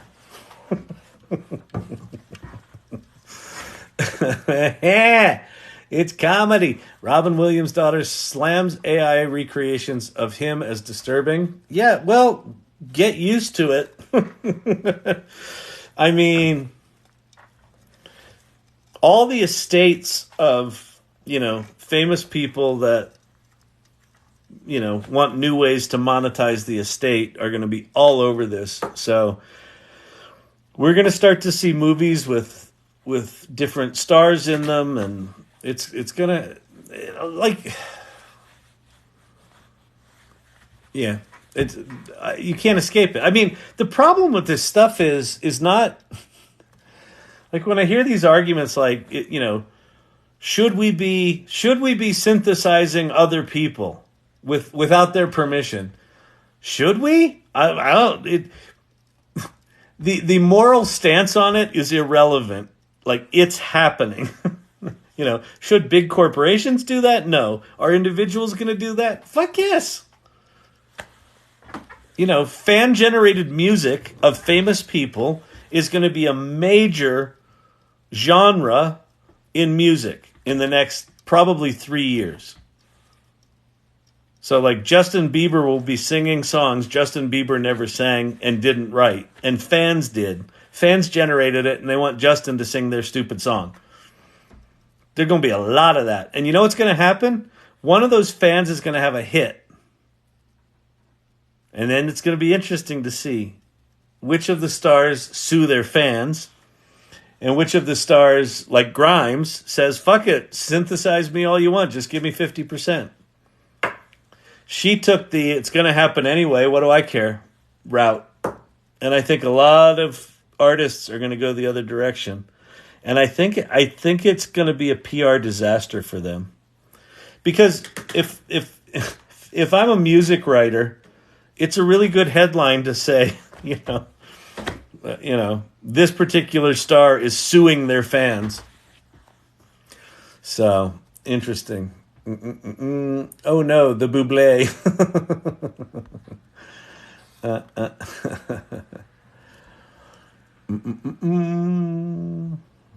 JP Morgan's Jamie Dimon predicts 3.5 day work week for the next generation thanks to AI. There you go. It's what percentage is that? That's like a 25 or 30% productivity increase would lead to a 3.5 day week. That sounds about right. I have rubber gloves on. It's hard to type. The irregulars are so weird. I like the irregulars. They're so cool. The irregulars. Yay, you did it. And listen, I can hear you out there already going, irregulars isn't spelled correctly. AI did it. Just shut up. We know what it says. Likely to make dramatic improvements in workers' quality of life, even if it eliminates some jobs. I totally agree with that. And it's going to make, the other thing it's going to do, Thelonious, it's going to make new jobs. I think there's going to be a really painful phase where jobs go away, but then there's going to be new jobs that come out of all this stuff. just like every other time in history where the new technology showed up and people said, the new technology is from the devil and we should hate it and we should burn it down and we should pass laws to not use the new technology. And guess what the new technology does? It doesn't fucking care because it's technology. Thanks for the beaver. I like to make a good beaver. Same shit's going to happen here. There's going to be remarkable advancements made. There's going to be remarkable advances in science and medicine and productivity and invention and creativity. We're entering a renaissance. We're entering a new renaissance. It's going to be fucking amazing. But we're going to go through the pain to get there. I got trolled for my Batman comic panels by Dolly comic book geeks that hate AI. Yeah, that's going to happen. I mean, again, you know, the vitriol against AI art, I understand why it's there, but it's the equivalent of Florida passing a law to no longer accept hurricanes. They can pass the law. I understand why they're passing the law. But weather. So you can hate AI-generated art as an artist, especially as an illustrator, and you can say this threatens my livelihood, and it does. And you can respond in one of two ways. You can do the equivalent of passing a law to prevent hurricanes, or you can, get out and start riding them waves. And the artists that I know that are leaning into it, some of them still hate it, but they're doing it. And some of them, the ones that I know that are kind of leaning into it and playing with it and experimenting, what they're finding is they're finding their artistic voice within AI tools. And so what's going to end up happening is this. AI tools democratize the execution, right? And that's what's pissing, illustrators in particular. You got a 30-year illustration career, and some fucking dweeb nut with a computer comes along and goes, I can make Batman too. Out comes Batman. That's pretty good. And that 30-year illustrator career is like, what the fuck? But what's going to happen is this. The core capability gets democratized, so everybody gets, they go from down here to up here. And what's going to happen is there's going to be some computer nerdy types that really geek out on the prompting with these tools, and they're going to rise above the base level. They're going to figure out how to do this stuff in ways that other people couldn't have imagined. And then you're going to have some traditional artists that embrace this AI stuff, and they're going to rise above the noise. So you're going to have a whole new class of artists where everyone's using generative AI image shit all the same. They're all making the same crap. And it looks sexy at first, but it's just going to all turn into noise. And then people are going to figure out how to use it in really compelling ways. And they're going to rise above the noise. And yeah, exactly, Retropunk. And so true artists will emerge. Some of them will be artists today that embrace it and rise out of the fucking morass and figure out new ways to use this. And some of them will not be artists today. They'll just be people that were like, oh my God, I can take my logical coding, linear thinking skills and apply them to prompting in this tool, and I can make better art than anyone out there. Cool. Look at DJs. Musicians look at DJs and they're like, well, that's not real music. They're just pressing buttons. But have you ever seen a fucking techno concert? They get some people moving. It's still music. They're just using different tools, and they're using the tools in a different way. So same shit's coming. So all those people that are just like sitting on the sidelines like, fuck AI. Well, okay. Yeah, Peter, yeah. Listen, we're going to need you to go on ahead and come on in on Saturday. Yeah. Oh, and one more thing, Peter. Yeah, we're going to need you to go on ahead and come on in on Sunday, too.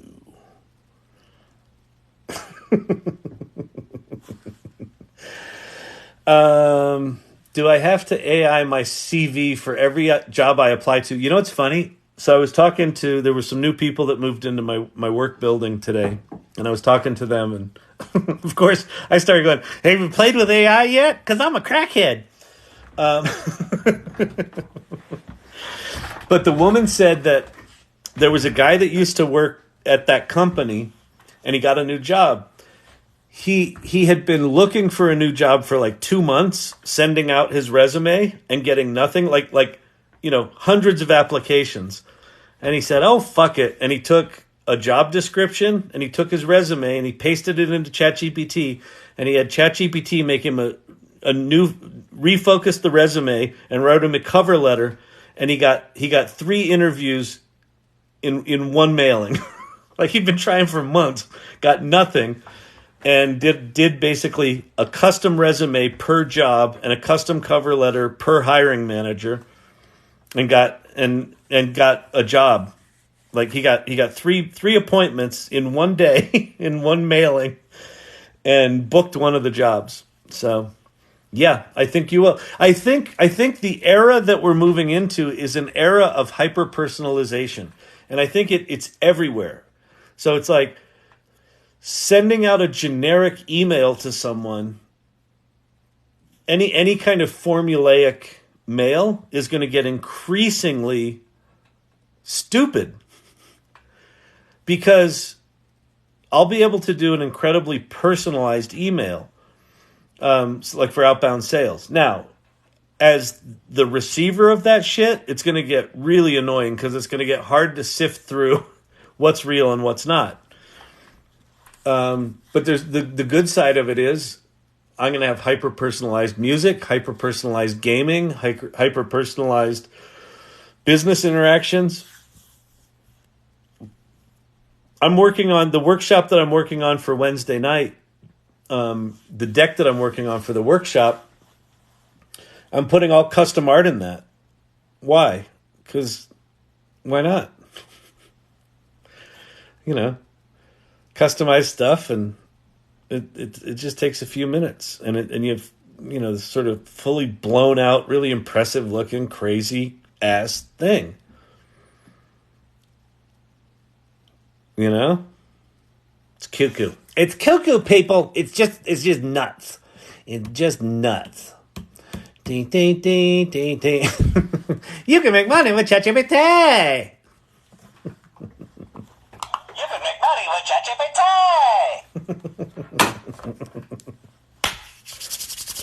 All right, people. Let's get to another question, shall we? Who wants to know something? Who wants me to ramble on incessantly about artificial intelligence and machine? Is it really artificial intelligence, Kyle? Shouldn't it be more accurately called machine learning? Yes, it should. But the movie's called it AI, and we're going to call it AI. You're not fixing that. Is the workshop virtual and in person? I think it's just virtual. It's just you can't see that. It starts Wednesday. So this is a workshop I'm putting on in conjunction with another creator named Rhonda Phillips, who's a creative coach and a voiceover actress. So it's called AI Launchpads for Creatives. It starts on Wednesday. It's a Zoom thing, so it will be recorded. And anyone who comes to the workshop will have access to the recordings, I think, for 3 months. And I think we're gonna sell access to the recordings after the fact. And you can either buy there's 3 sessions a week apart. You can buy them individually, or you can buy all 3 of them together. So if you go to rondasvoice.com/events, it's got all the information there. So that's that. It's going to be cool. We're doing the first night is going to be, AI basics, and it'll be, a lot of basic stuff. What I'm trying to strike a balance on in the workshop is, having it be tactical enough that it's actually usable, like right now, but have it be universal enough that as these technologies change and evolve, that you're not like, well, wait, I learned how to use GPT-4 and now we're up to GPT-7, and wait, they said Google's Gemini's better now. Like, just shit's going to be changing so fast. So I'm trying to strike a nice balance between, hands-on and kind of theoretical stuff, and then super practical, but, broad enough that it's going to be usable beyond any given technology. Kyle, we're doing 30 prompts in 30 days thing on LinkedIn. Very cool. What are you doing it as a contest? How are you doing that, Ann? That sounds really cool. If you give me info on it, I'll promote it, because that's really cool. That's super cool. All right. Love the ramble. Yeah, we call the nickname for this channel is Chat ADD. Time for a new job. I know, Thelonious. I know, it's just like it's crazy, man. It's crazy what's given. It's crazy. Crazy.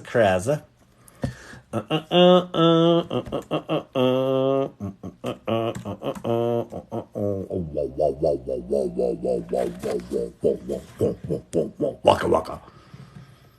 So there's that. Thank you very much. I appreciate that. A challenge like 50 of us. Oh, that's super cool. That's super cool. What Ann Major gift fundraising is doing, she set a goal for herself to teach 1,000 people how to use AI. Which is cool. I didn't set a goal like that. I'm just trying to do that. I suppose trying to do the same thing, but it's really cool. Like you're taking a really cool approach to it. I appreciate the shit out of it. Can you talk about the future of SEO and how or if it survives? Hey, Barbara B60. I don't know that world particularly well, but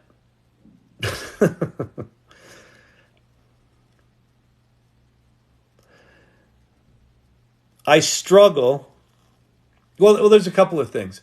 I thought that ChatGPT and Bing and Microsoft having ChatGPT, I thought it would have had a bigger impact on Google. So Google still effectively has like a 92% market share. So they still effectively have a monopoly. Their business model is based on driving traffic to websites. And I fail to see a future where you have to go to websites, right? What I talked earlier about, I think we're coming into a hyper-personalized future, right? Well, that hyper-personalized future is, I have a question about whatever it is, gardening, and I start learning about gardening, and then I have a question about tomatoes, and then in learning about tomatoes, I learn about tower, like aeroponic garden towers. And then I'm like, oh, who makes aeroponic garden towers? And it tells me, here's the companies that make aeroponic garden towers. And I'm like, oh, how much are they? And it tells me the price. And I'm like, oh, can I just buy one? And it says, sure, here's your tracking number.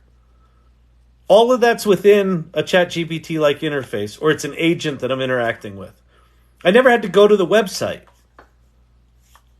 So I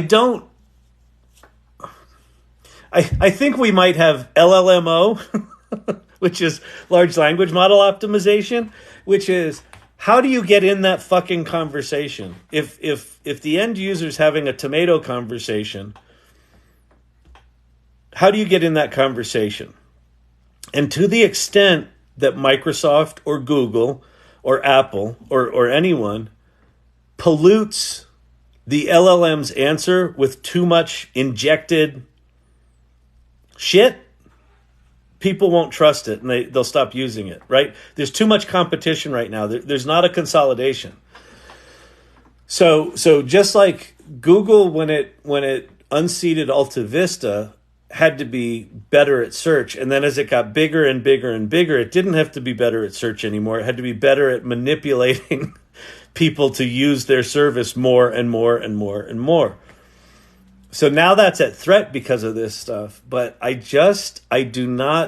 don't see a clear future where SEO stays the same. Now, does it mean it goes away? I don't think it means it goes away. And I think it's probably going to take a lot of years for that transition to happen.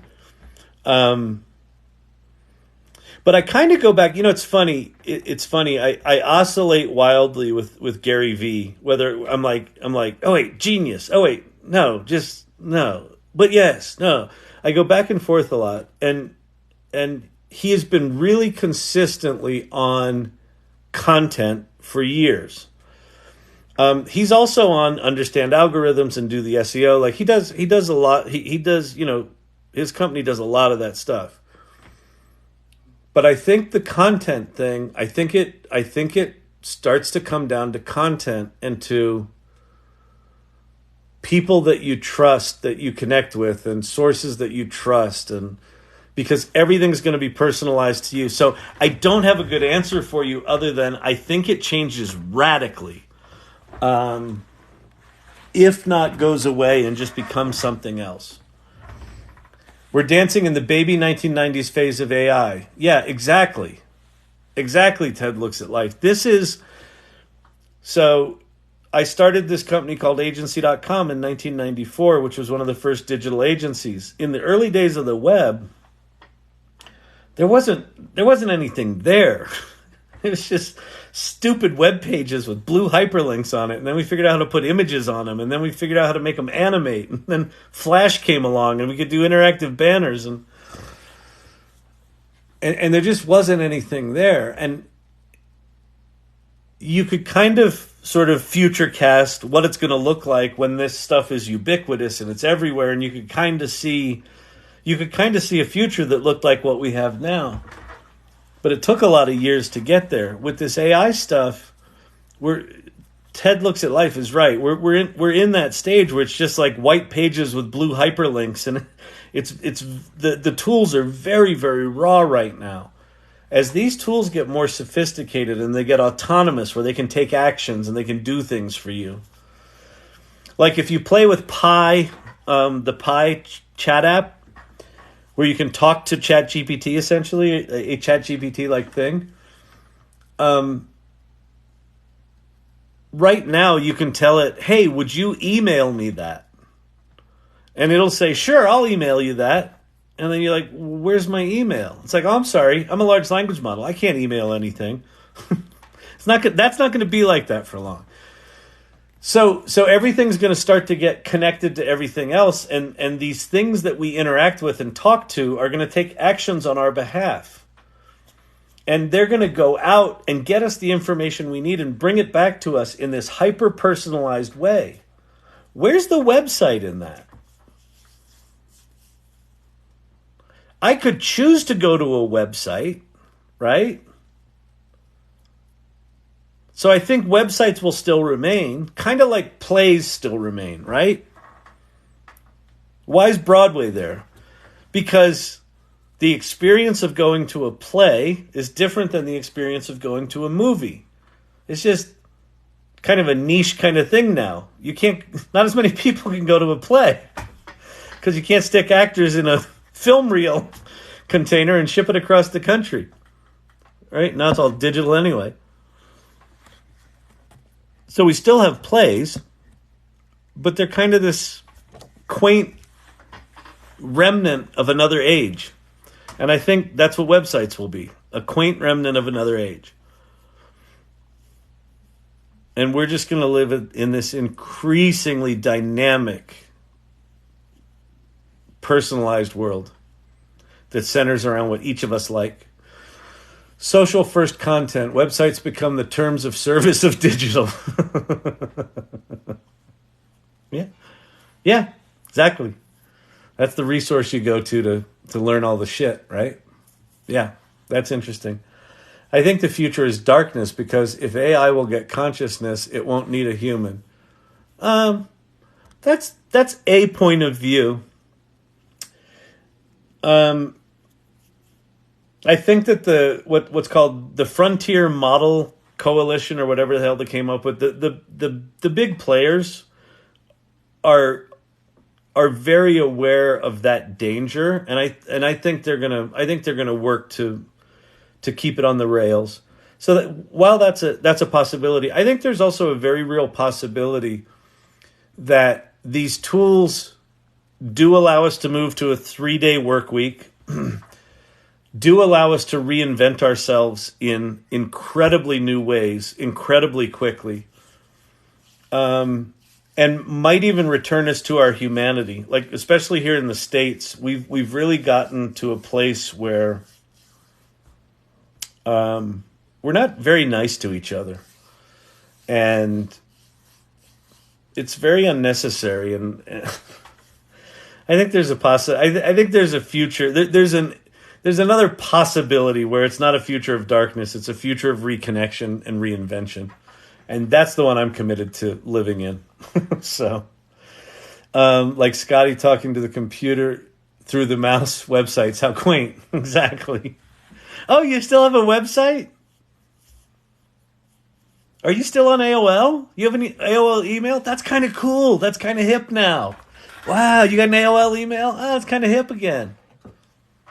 You have a website? Oh, that's cool. Does it still work? Well, parts of it. Yeah. Yeah, I get that.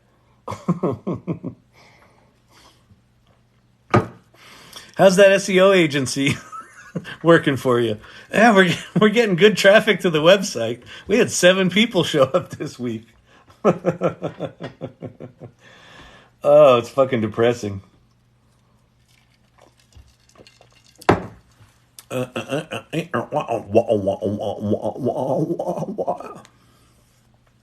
I was a little girl in Poland, I had a pony. This is why I love this. Great content tonight. Oh, thank you very much. It's funny. This happened to me when I was an actor. Like, there are some nights when I feel like tonight, I feel low energy. And so if you say you're enjoying it, it's great, because I'm like, I don't think I'm saying anything. so what I've learned over the years is anything that you do like this, where you're sort of putting stuff out there, it is impossible for you to judge how it's going from inside. It's like, I just learned it doesn't fucking matter, because someone will get something out of this. I mean, that's something that we learned in the AI Salon, is that no matter how small a contribution someone makes, that they think that what they're contributing is really small and insignificant. When they share it, there's other people in the meeting that are like, oh my God, mind blown. And they're like, really? So, handsome shirt today. Thank you very much. Got the fancy inner, huh? This is one of those, I think it's Robert Graham. Yay, Kyle still has a soul. I don't know what I was talking about, but I hope I do. I think the soul shit's important. I think us connecting as humans is important. I know it's a controversial stance these days. That's my choice. Reconnection and reinvention, like quantum versus Newtonian physics. Exactly. SEO agency ghost. Yeah. I mean, I know a guy right now, he's got a copywriting agency. And you know what's fucking amazing about it? It was like, he was killing it. And they made like a self-service tool, and they had all these copywriters. And it was like overnight, just the phone stopped ringing, and people started unsubscribing from the self-service thing, and just fucking brutal. I'd love to add SD to my bottle comparison. Oh, Stable Diffusion? Have you tried Leonardo? Because that's built on top of Stable Diffusion. I'd just go to Leonardo and just pick a model that looks like in the neighborhood of what you're looking for. Did you give me are the prompts in there? I could do Leonardo right now. I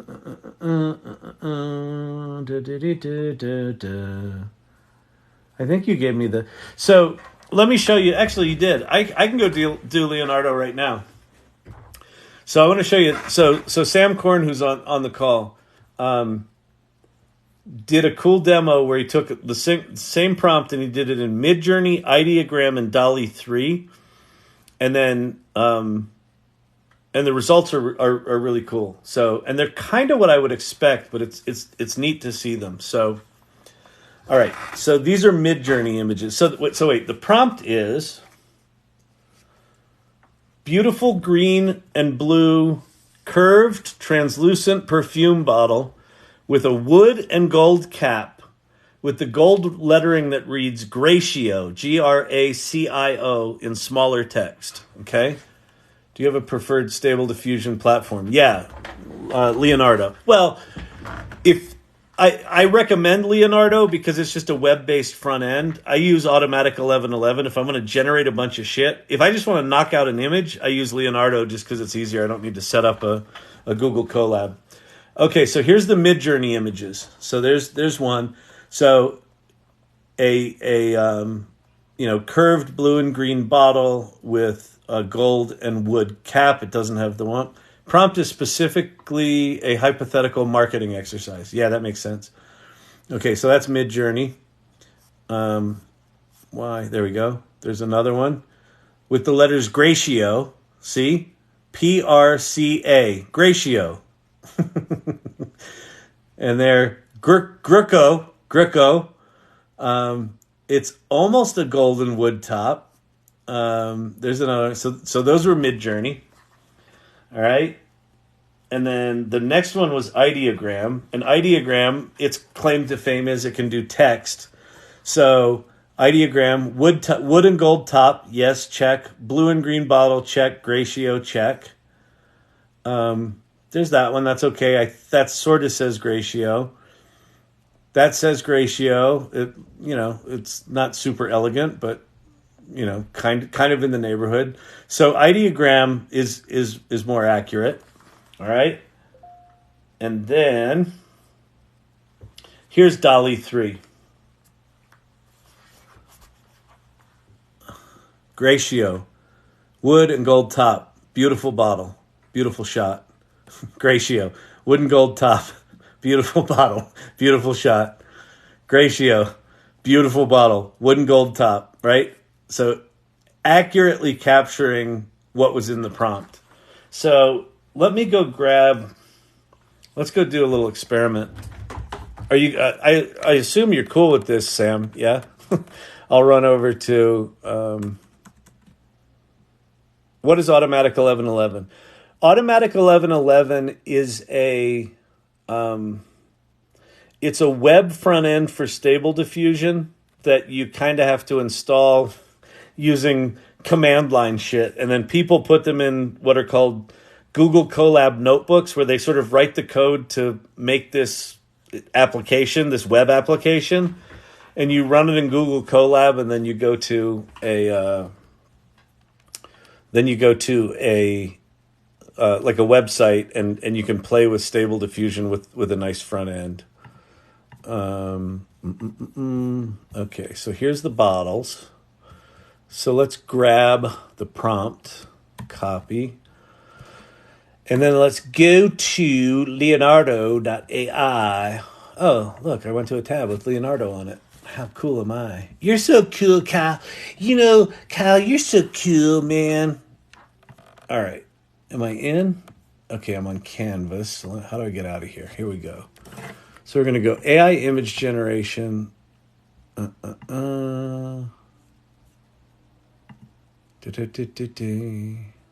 Which model? Hang on. Let me go back and pick a model here. Why is this not scrolling? There's vintage style photography.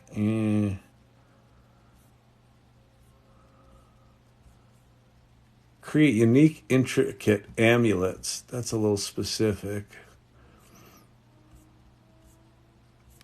I wonder if I can do no models.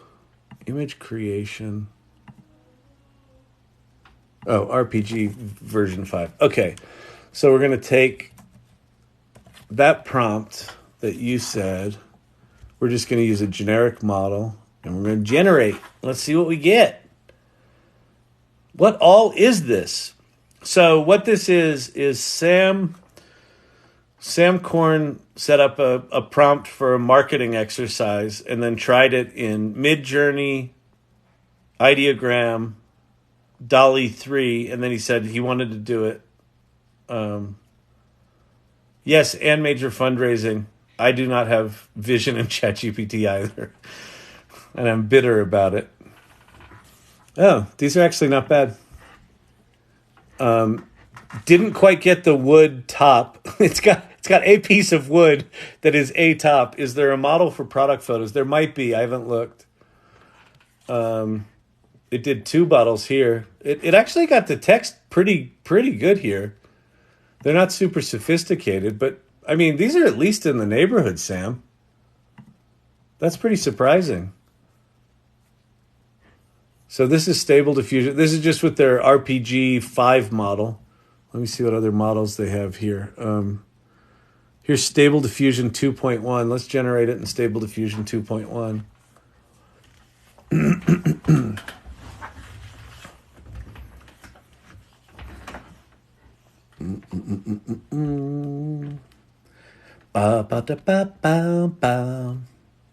This software, by the way, this is a website called Leonardo.ai, which is kind of like Automatic 1111, but you don't have to deal with code. Again, they put the little wooden lid off to the side. That's really funny. That says Gratio.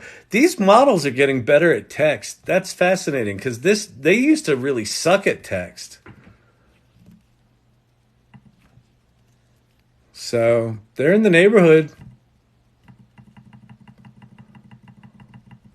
You know, like I would sort of put these in the category of they're interesting. They're somewhere in between like Ideogram and Midjourney, right? So if we go back to your images, like here's the Midjourney ones. The Midjourney ones are just like more sophisticated design, and they're more arty, but they're less accurate, right, from the prompt. And then here's Ideogram, right? So these are much more simple, but the words are right. So this is kind of more like Stable Diffusion quality-wise. And then DALL-E 3 is actually really sophisticated. I feel like the lighting and the tones and gradations on the DALL-E 3 things are good. And then here's Stable Diffusion.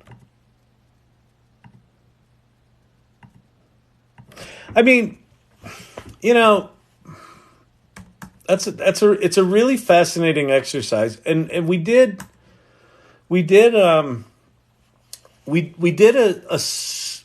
similar exercise with the language models about having it write a joke across the different models. I think that every month or two, we should all just use the same prompt in a bunch of different tools and just see what we get and just see how they're evolving. Because I feel like Stable Diffusion has evolved since the last time I've used it a lot. And, oh, it's magic. Thank you, Dragonfly Alchemy. It's lovely. Oh, you've reached level 16. Level 16. Oh, you know what happens at level 16, don't you? Oh, wouldn't you others like to know? Level 16. It's a hilarious level. It's fantastic.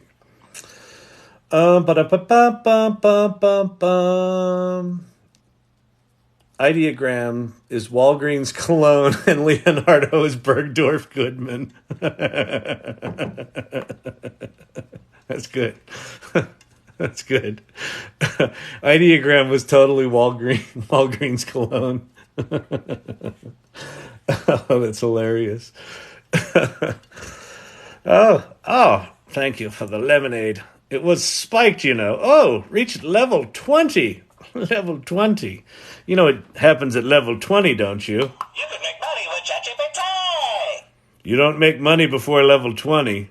I don't know if any of you knew this. You have to get to level 20. Oh, you're so cute. Level 4. You think that's living? Try level 20. Winston, thank you for the hearty heart.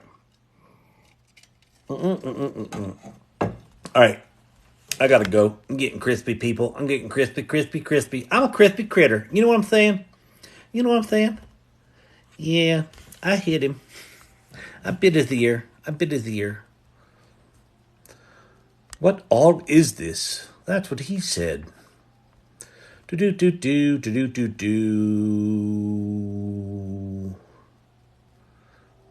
Oh, Dragonfly Alchemy. I fumble through the art apps. I don't prompt them well at all. Okay, I'm going to give you a gift. Dragonfly Alchemy, I'm going to give you a gift tonight. So, I think I've done this before, but maybe you haven't been here. There's a couple of ways you can do this. You can do it just within ChatGPT. Just have ChatGPT write your prompt for you.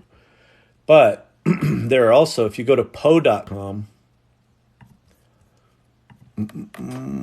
Poe.com. All right, here we are at Poe.com. Poe has all these robots, these bots. And look, here's a Stable Diffusion bot. So I can click on that, and I go in, and I can just paste in Sam's prompt. Actually, you know what? Let's go do this right now. So we're using the Stable Diffusion model. So we got Sam's prompt here. So his prompt: beautiful green and blue curved translucent perfume bottle with a wooden gold cap with gold lettering that reads Gratio in smaller text. So I put it into the Stable Diffusion bot. I hit return. This is something different. It's actually generating the image. This is not what I thought it did. Hey, here's a new thing. Poe can generate images now. I had no fucking idea. There you go. Look, we got more Gratio. Did it just do one? I think it just did one. Okay, that's kind of cool. Let me go back. Go to Poe homepage.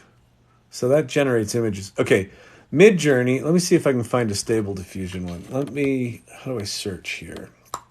Explore. Search bots. Stable Diffusion.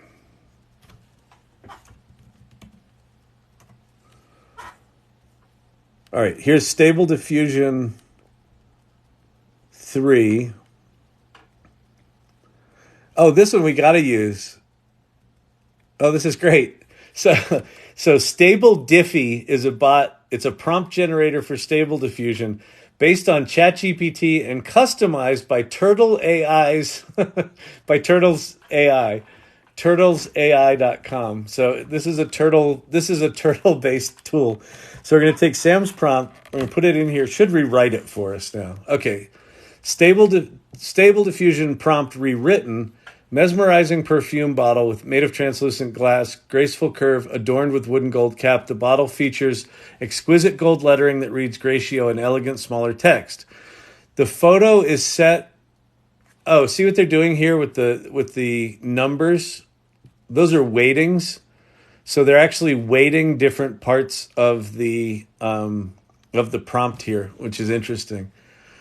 The photo is set in a softly lit, luxurious dressing room with warm sunlight streaming through the sheer curtains, creating a gentle glow.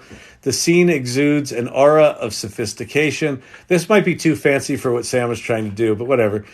Captured using vintage film camera, the photo showcases the bottle's delicate details and the blah, blah, blah. It's got some artists and juxtaposing artists Salvador Dali and Coco Chanel. That's actually pretty good. All right, so let's take this over to Leonardo. Where is my Leonardo? There it is. Okay, I'm going to close this. So we still got our Stable Diffusion 2.1. So we paste in that big thing that was generated at Poe. And let's see what we get. Let's see what we get. Yeah. Hey, I thought this ended. I know, I was going to leave, but I didn't. I'm like a crackhead.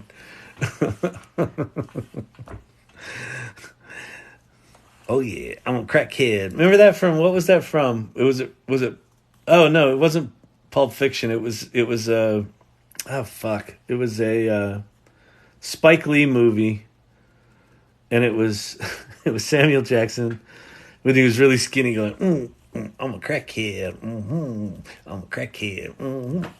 All right, so we got Gratio. We didn't get the green. We lost the green entirely. Sort of got Gratio. I think Sam's simple prompt was better. I mean, it's a more sophisticated location, right? The wispy windows and the light streaming through is nice. But we lost the green. Was that in the prompt? A mesmerizing perfume bottle made of translucent. Oh, it just says translucent glass. So let's do green and blue glass. Let's add that back in because I feel like that's important to what we were talking about. The green and the blue was important. And we got no green and we got no blue. So let's go get some of that.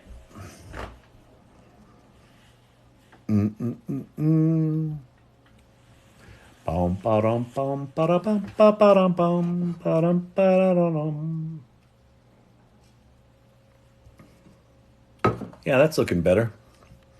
That's looking a little more better. Didn't capture the wood on the cap, but it might have changed the prompt too much. So anyway, the thing, Dragonfly, is, use a tool like, oh, that's cool, it added Chanel down here. That's really funny because it said Coco Chanel was one of the artists. It's not a very Chanel-like bottle, but that's all right. Yeah. Pretty slick little exercise. Use tools like that, like the Poe tool, to expand the prompt.